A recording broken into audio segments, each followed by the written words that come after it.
Asalaamu calaykum waraxmatullaahi wabarakaatu. Ku soo dhowaada mar kale iyo Bayaaniye Channel.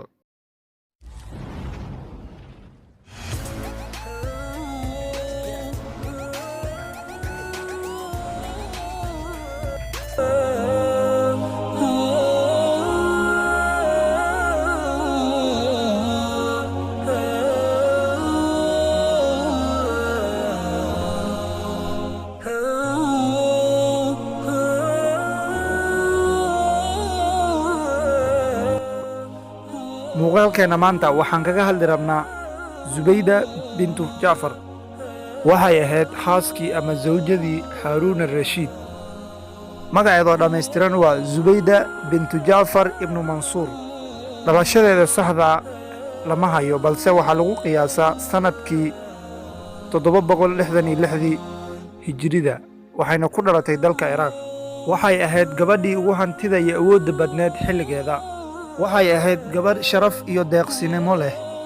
Waxay magaalooyin badan ka dhistay dhismooyin fara badan. Waxay caan ku ahayd inay samayso mashruucyo loogu adeegayo xujayda Baghdad ilaa Makka. Safarkeedii shanaad ee Makka ayay waxay ogaatay in abaartu aad u saamaysay, ceelashii iyo biyihiina ay gureen. Waxayna ku bixisay adduun lacageed gaaraya 2 milyan oo diinaar si loo horumariyo adeegyada biyaha, keedka Makka iyo deegaanada ku hareeraysan.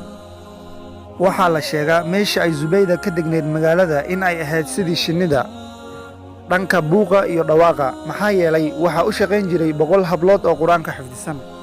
Ugu dambayntii, Ibnu Batuuta oo ka faalloonaya arrinta Zubayda wuxuu ka yidhi, keyd kasta ama barkad kasta ama ceel kasta oo ku yaalla magaalada Makka oo u gudubta xagga Baghdad waxaa ugu wacnaa deeqnaantii ay Zubayda samaysay.